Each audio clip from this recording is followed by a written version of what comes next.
Hola, buenas tardes. Bueno, soy Daniel Cuaranta, soy profesor de la Universidad Federal del Estado de Río de Janeiro y voy a hablar un poco con ustedes sobre este libro que editamos en la Universidad de Quilmes, en Argentina. Voy a mostrar la tapa. Y el tema de este libro fue, ¿no?, reflexionar un poco sobre la actualidad de la creación eh, y el análisis de la música electroacústica, ¿no? Este libro fue editado y fue organizado por mí y por el profesor Marcelo Carneiro, también de la Universidad acá de Río.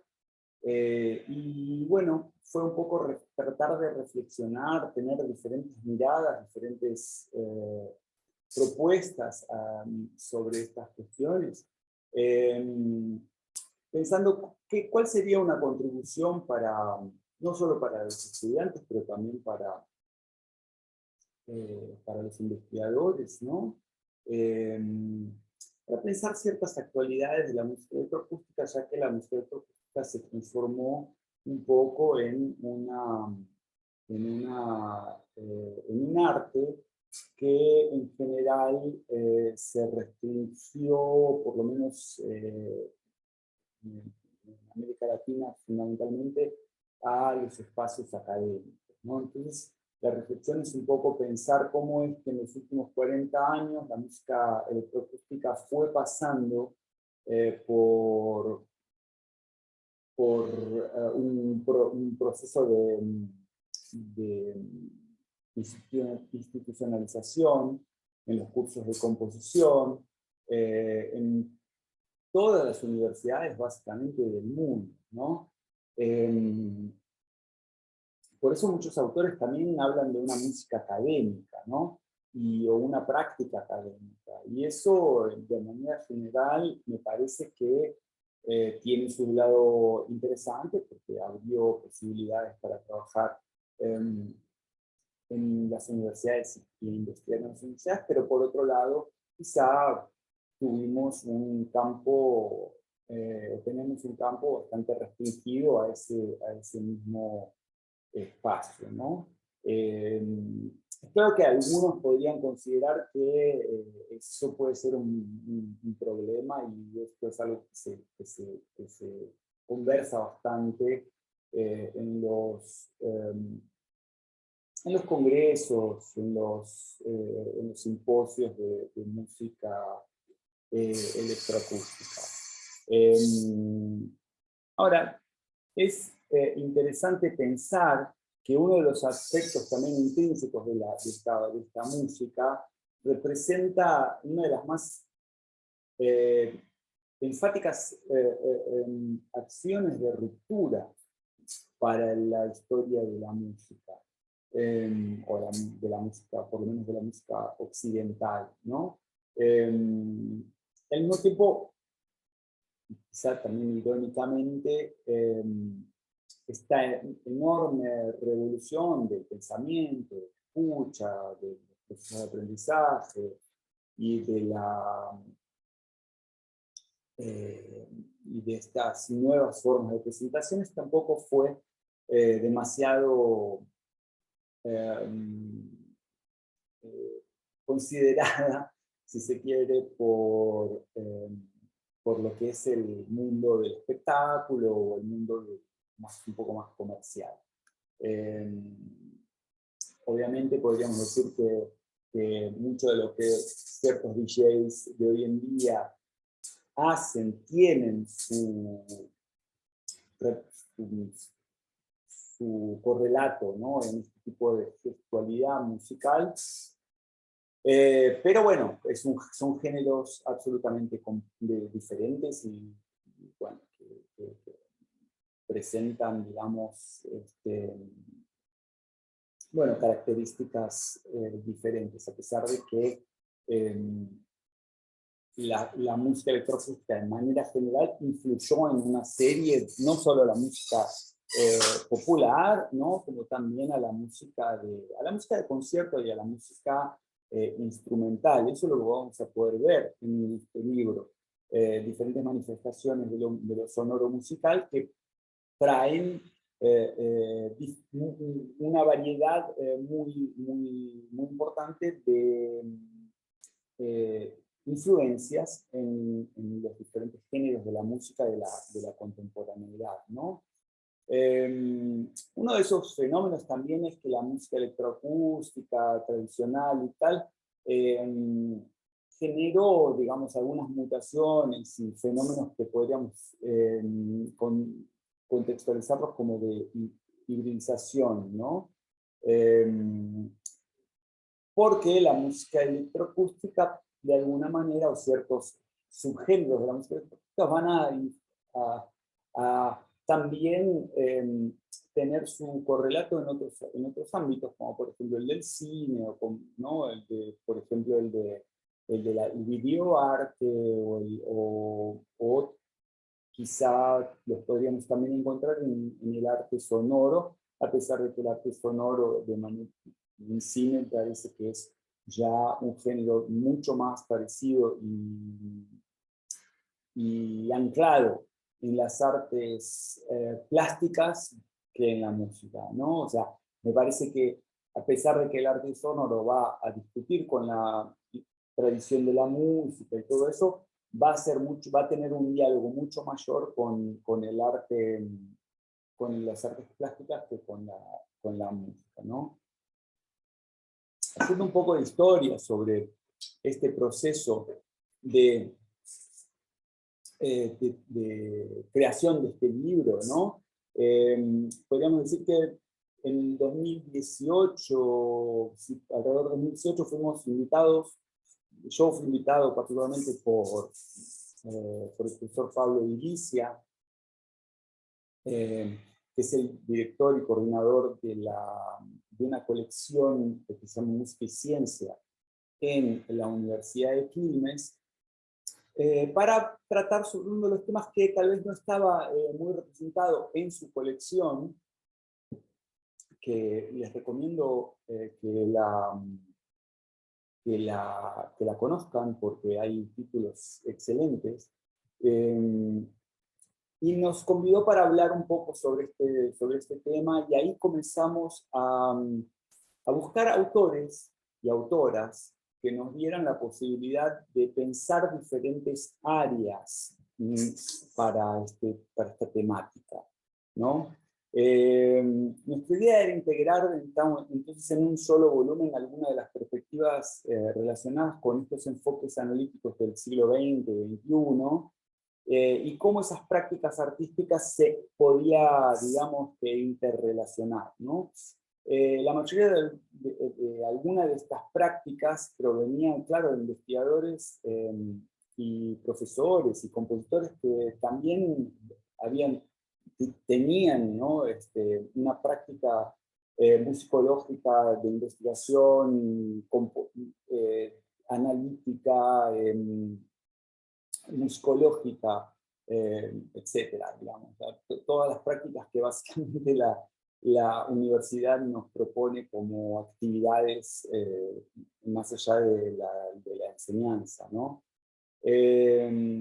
Pero sí, de cualquier manera, nosotros propusimos a los autores la posibilidad de poder tener como la libertad de presentar textos con cierto grado de libertad dentro de ese contexto delimitado, ¿no? Y tratar de, bueno, ver diferentes propuestas y perspectivas sobre este asunto. Algunos de los estudios que fueron presentados son propuestas de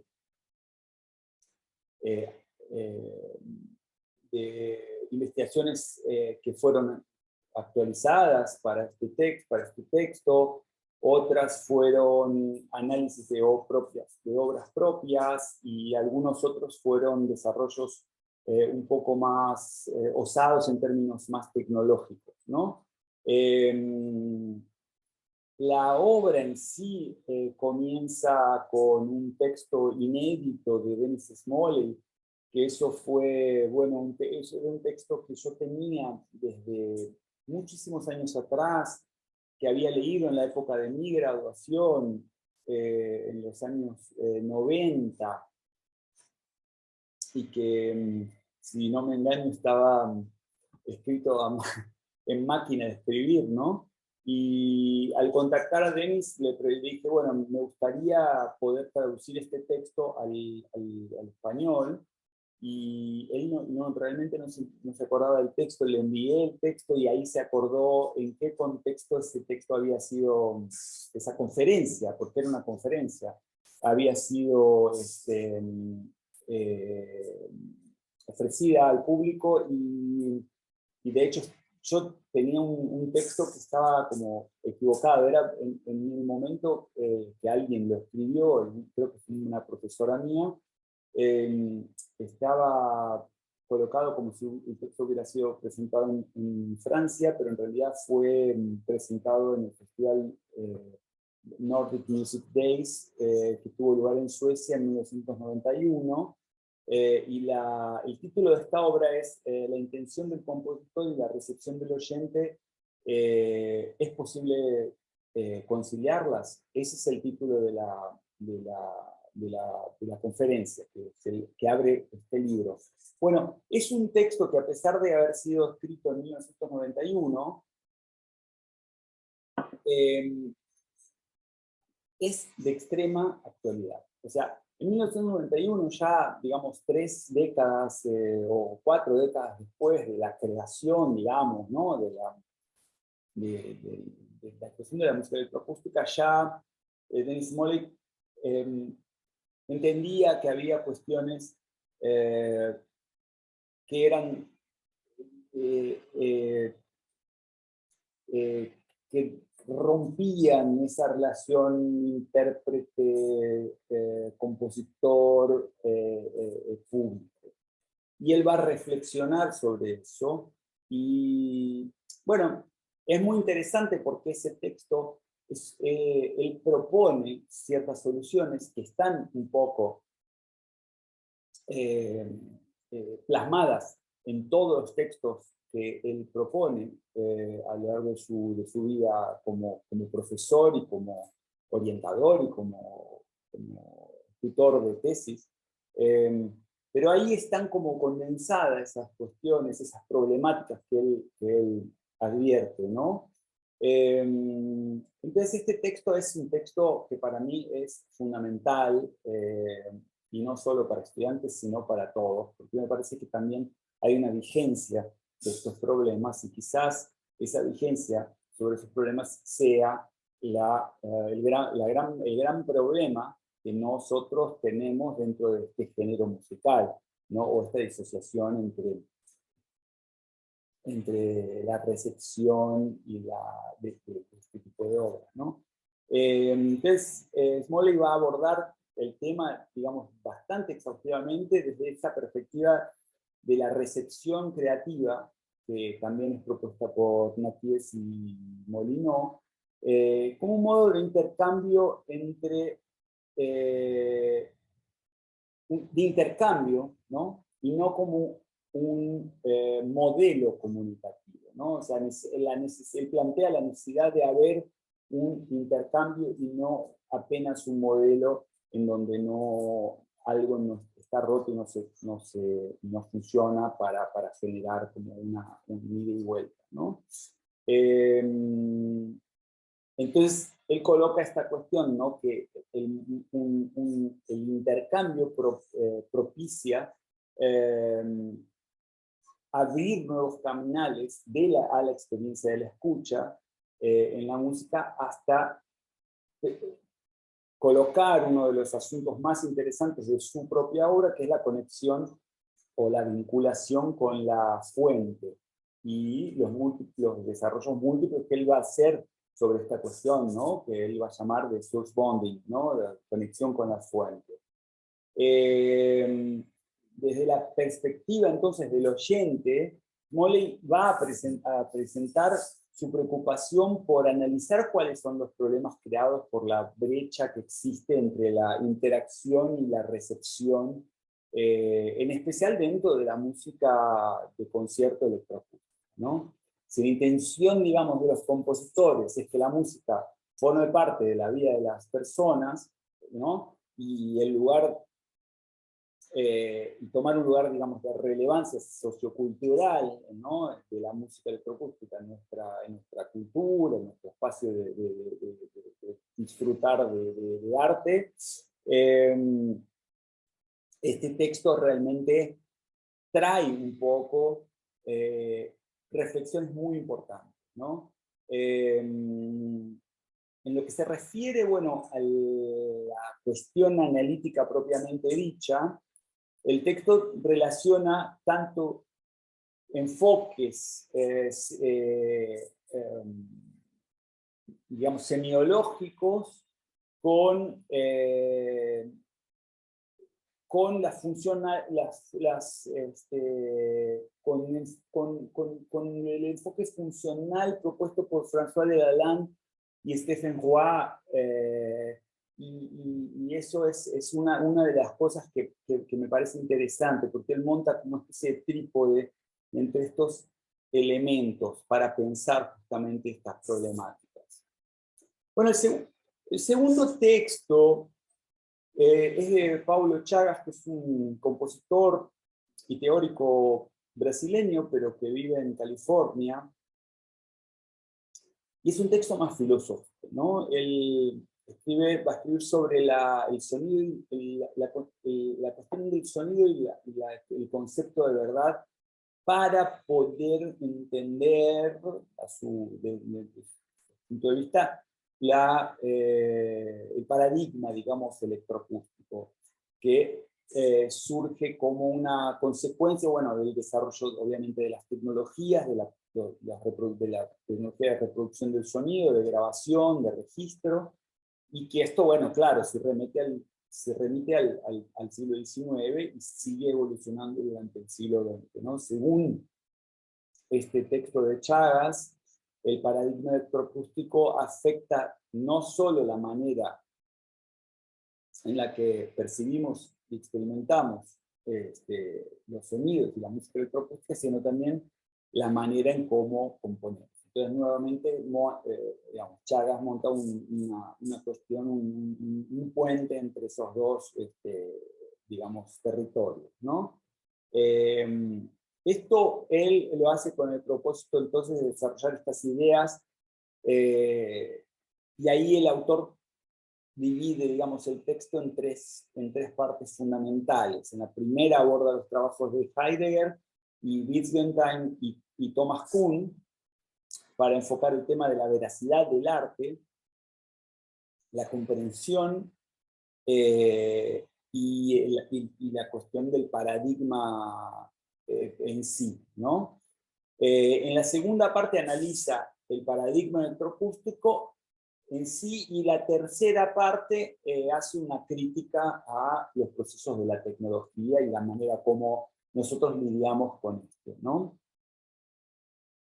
Realmente Chagas trata de construir un campo de conceptos para el paradigma electroacústico a partir de los análisis de Heidegger y la noción de comprensión del juego del lenguaje de Wittgenstein y la noción de paradigma científico de Thomas Kuhn, ¿no?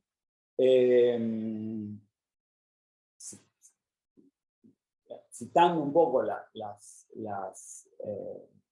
propuesta de Kuhn traída por Chagas, dice que una suerte de matriz disciplinaria existe para la ciencia en una actividad de resolución de los enigmas, para que el enigma, por ser un reservatorio de enigmas y herramientas, pueda resolverse. Entonces, una relación entre una matriz disciplinaria para la ciencia puede traer consigo un reservatorio, ¿sí? O sea, un modelo de experiencias que nos proponga la capacidad de reevaluar permanentemente esto dentro del campo de las tecnologías, ¿no? Bueno, para finalizar un poco con esta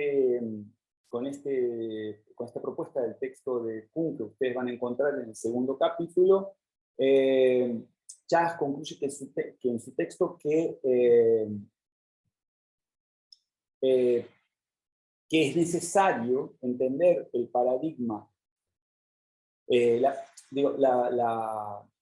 una fenomenología crítica de los aparatos tecnológicos, mostrando que de ello resulta crucial para poder comprender con mayor profundidad el modo de funcionamiento del paradigma electroacústico en sí. Entonces, ese texto es realmente quizá uno de los más filosóficos, más complejos, pero justo es un texto que pone, digamos, en relevancia la problemática que de alguna manera se refleja en los otros textos también, y fundamentalmente en el de Smollett.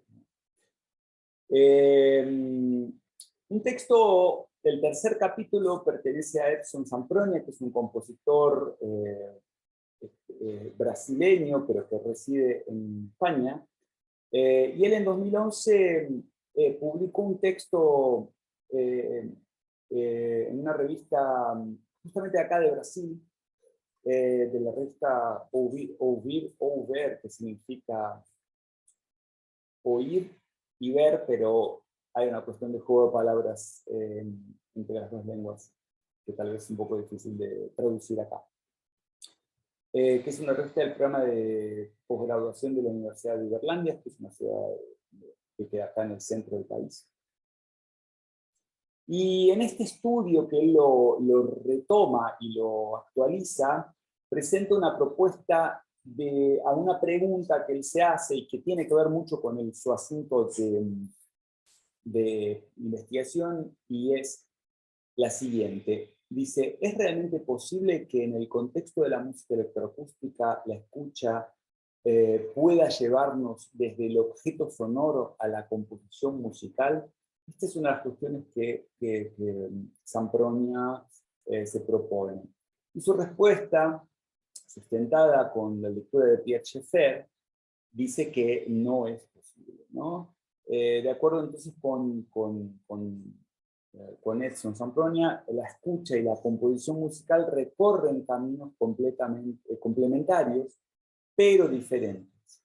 No obstante, dice que los procedimientos compositivos podrían ser elaborados ingeniosamente para que las características originales de los objetos sonoros sean detectables en la escucha en forma tal que puedan llevar a introducir nuevas formas de organización musical. Esto está en el texto, es una citación literal del texto, ¿no?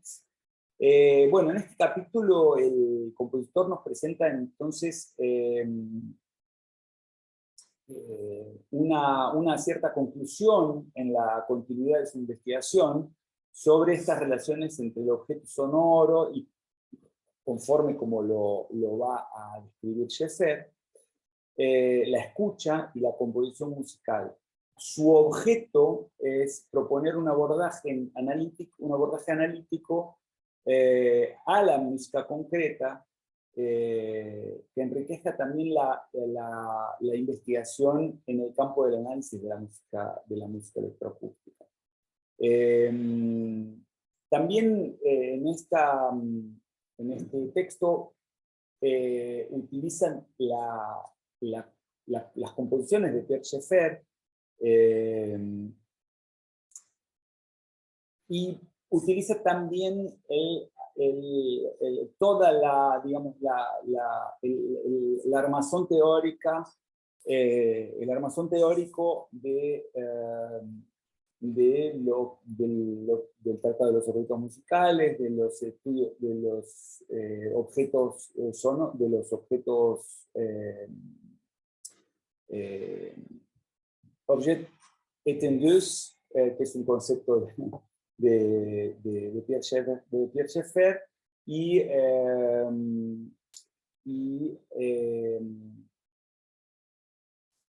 Y el tratado de los objetos, sí, el tratado de los objetos musicales, sí, sí, exactamente. Bueno, finalmente Zampronia presenta la idea de que los objetos sonoros en la música concreta existen dos tipos posibles de fuentes referenciales y no uno solo, ¿no? Esta es la innovación de este texto, ¿no? Es de alguna manera refutar esa idea. ¿No? La primera de ellas es la de que la fuente es la propia fuente sonora, y la segunda, que según él no fue, digamos, prevista por Pierre Schaeffer, es la referencia a un lenguaje musical diferente. Al igual que Schaeffer, Zampronia entonces define la necesidad de ocultar o cancelar esas pistas referenciales. En el primer caso, como propone el compositor francés, ¿no? Pierre Schaeffer, en su tratado de objetos musicales, como un ejercicio de Poget, que es un concepto de la fenomenología, es decir, a través de la escucha restringida, y en el segundo caso a través de las estrategias compositivas elegidas. De esta forma, la finalidad entonces de este enfoque analítico es comprender el empleo de la organización musical y el uso estratégico para cancelar en nuestra escucha la referencialidad a otros lenguajes musicales, de manera que la música concreta pueda realizarse plenamente en el ámbito de las propiedades internas de los objetos sonoros, ¿no? Entonces es esencial leer el capítulo de Zampronia para también entender y dialogar con Pierre Schaeffer, lo que me parece muy importante a la hora de entender un poco este género musical tan complejo y tan contradictorio en ciertos aspectos, ¿no? Es una visión, digamos, particular que de alguna manera nos trae como cuestiones instigantes, ¿no? Bueno, el cuarto texto es el texto de Panayotis Kokoras, que es un compositor griego que está en Austin, Texas, y está influenciado directamente por los procedimientos de la música concreta. Él trata y nos presenta estrategias y métodos para crear sonidos para la composición de la música electroacústica que se aproximan al concepto de secuencia-juego, ¿no? Desarrollado por el compositor francés Guy Ravel, y escrita también por Annette van der Gorne y Denis Dufour. La expresión que él utiliza es FAB, F-A-B, que significa síntesis de fabricación de sonidos, que según Kokoras, y lo cito, abro comillas, se refiere a la práctica de la síntesis sonora en la que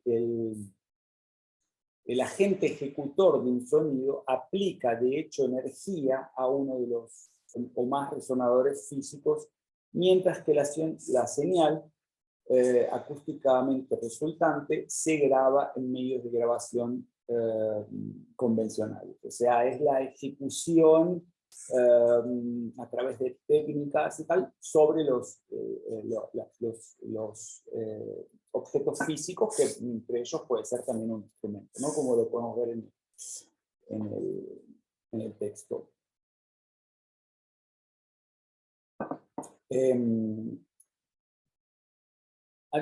Bueno, entrando un poco en este texto rápidamente, a diferencia entonces de la secuencia juego, la síntesis FAB está dirigida tanto a la producción sonora que surge de los medios acústicos y de la lutería experimental para la ejecución sonora, ¿no? Kokoras entonces analiza la manera en que el sonido puede ser creado directamente por los compositores, como si se tratara de un acto de ejecución llevado a cabo entre dispositivos o instrumentos que ellos mismos crean. y que ellos mismos tocan. Entonces tienen esa doble cuestión, ¿no? El compositor generando el sonido, que además el sonido promueve nuevas performances, etc. Pues, cuestiona entonces a partir de este panorama como o de ese escenario diferentes modos de ejecución sobre los objetos. Entonces es bien interesante para la cuestión entre instrumental, compositor, instrumento y mediado por una doble función del compositor, ¿no? Muy bien.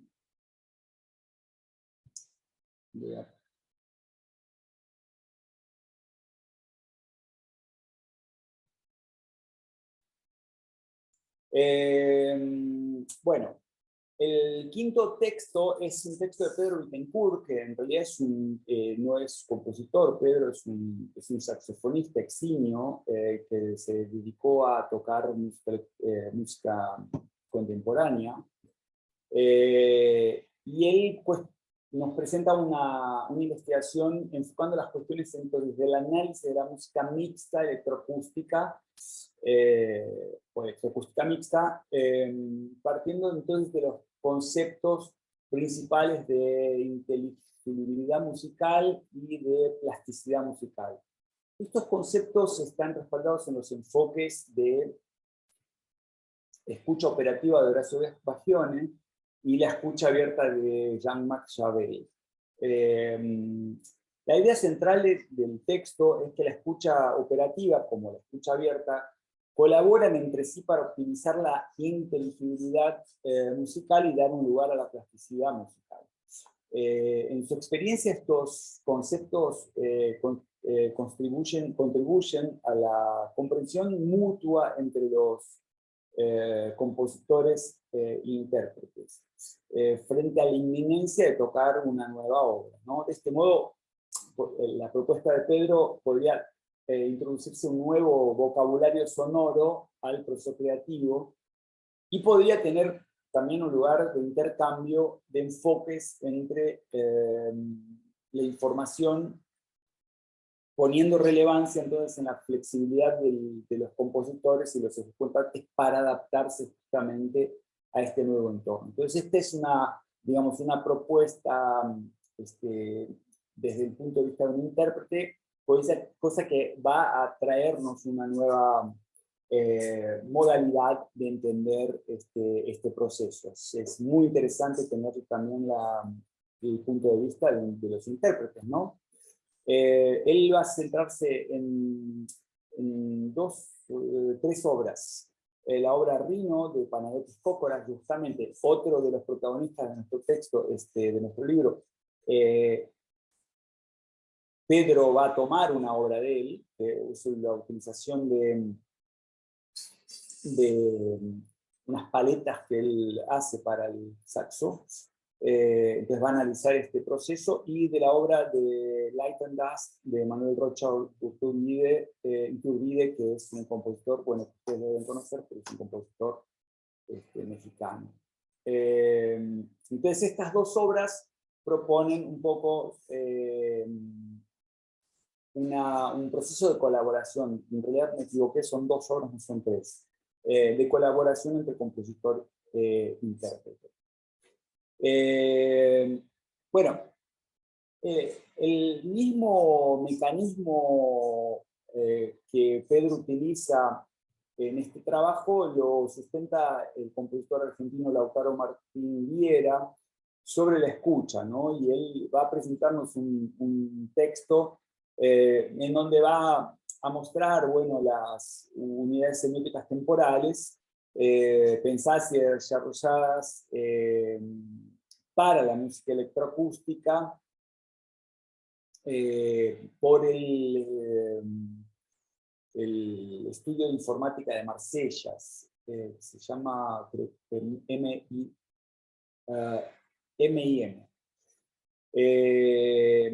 Lautaro nos cuenta y nos muestra las 19 unidades semióticas temporales y nos comenta cómo fueron diseñadas, ¿no? Y a partir de cómo esas herramientas terminan ofreciéndonos la capacidad de poder dialogar críticamente con el proceso de composición. Pues al igual también que el texto de Sampronia, por ejemplo, Viera también revisita la historia de la música concreta y su importancia para la música occidental a partir de la mitad del siglo XX. En este texto Vieira también nos trae nos llama la atención a la reaparición de la música concreta y trajo unos sonidos grabados, cómo este tipo de música expande un poco la paleta de sonidos tanto del compositor como también del público, ¿no? Entonces, bueno, también va a trabajar con los conceptos traídos de Lalande y el punto de vista para el análisis musical.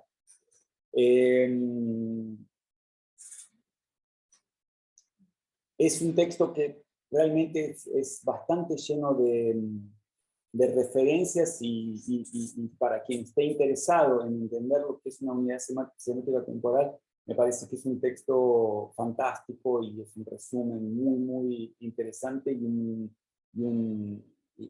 con referencias muy interesantes, ¿no? Bueno.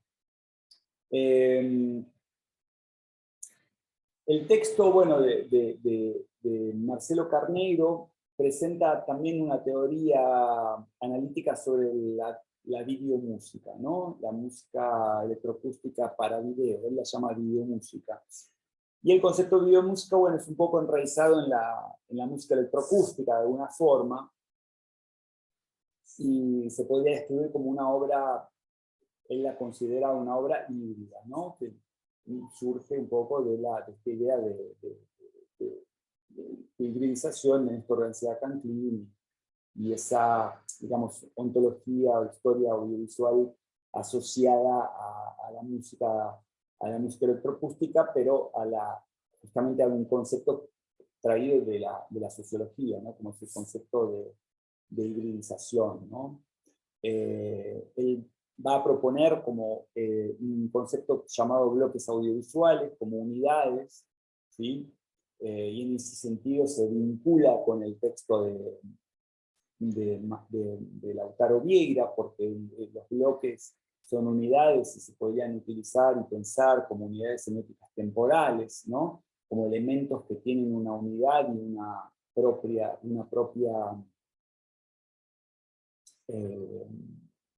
identidad dentro de un discurso sonoro. Muy bien, el próximo texto pertenece a Mario Mari, que es un compositor argentino también, residente en Niza y profesor del Conservatorio de Mónaco.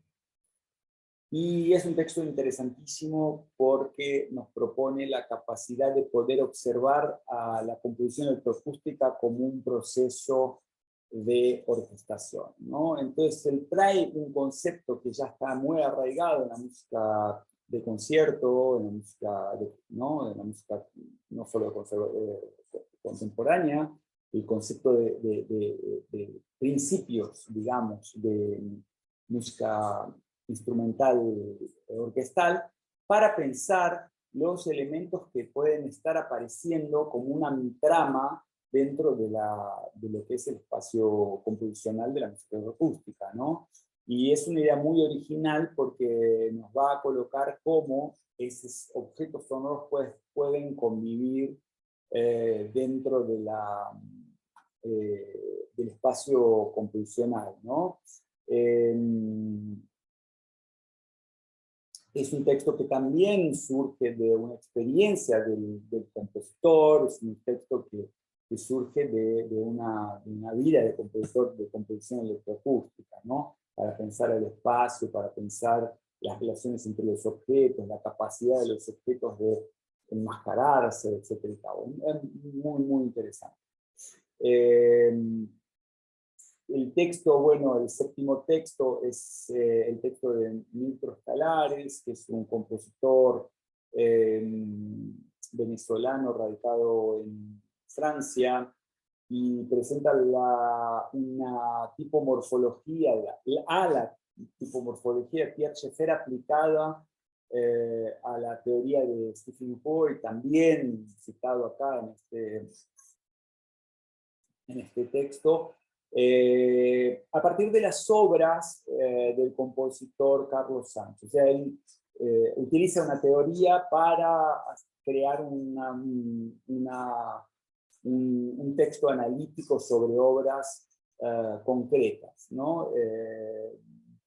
Una de ellas se llama Longa Noite de Pedras, reflexiones bioacústicas, y la otra, reflexiones bioacústicas, ¿no? Entonces, el proceso de análisis de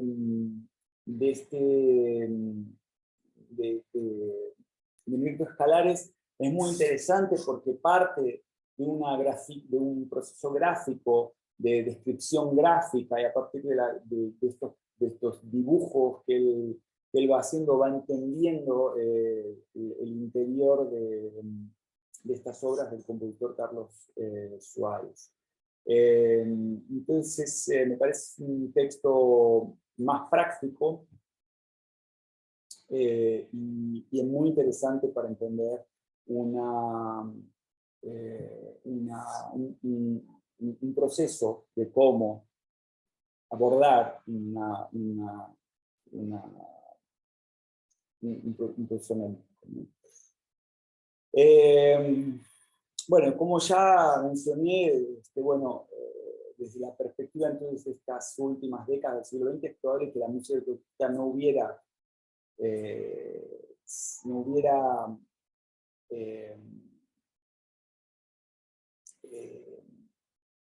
surgido el mismo rumbo sin los escritos del compositor Denis Smoley, ¿no? Este libro abre con Denis Smoley y cierra con Denis Smoley. Es uno de los compositores y teóricos más importantes de esta área, y por eso yo decidí hacerle una entrevista. Y es una entrevista, digamos, crítica, es una entrevista que va a abordar su historia con la teoría, su historia con sus obras. Es una entrevista, claro, teórica, obviamente, pero también al mismo tiempo es una entrevista que presenta la figura del compositor, hablando de su propio proceso como teórico y como creador, ¿no? Entonces, esta finalización un poco más relajada, digamos, si se quiere, pero no por eso menos teórica, trae, bueno, esta posibilidad de escuchar la voz de una persona como Denis Smoley, que realmente es algo es muy, muy interesante, muy instigante también para mostrar. Bueno, para finalizar, un poco el libro es voy a tratar de mostrar la tapa, si puedo compartir la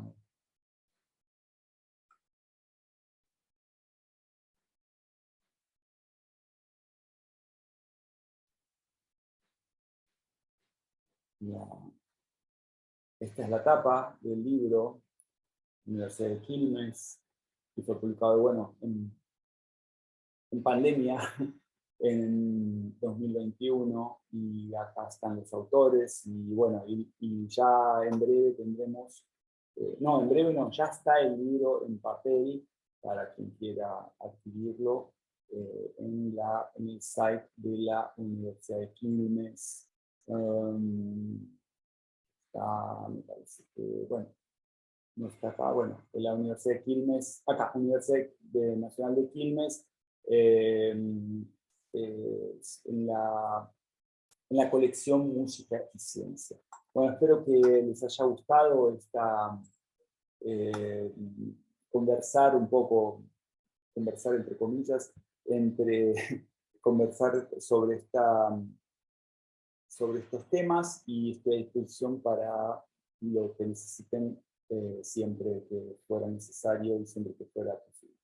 Bueno, muchísimas gracias y muchas gracias al CEMAS por la posibilidad de estar hablando con ustedes sobre este asunto.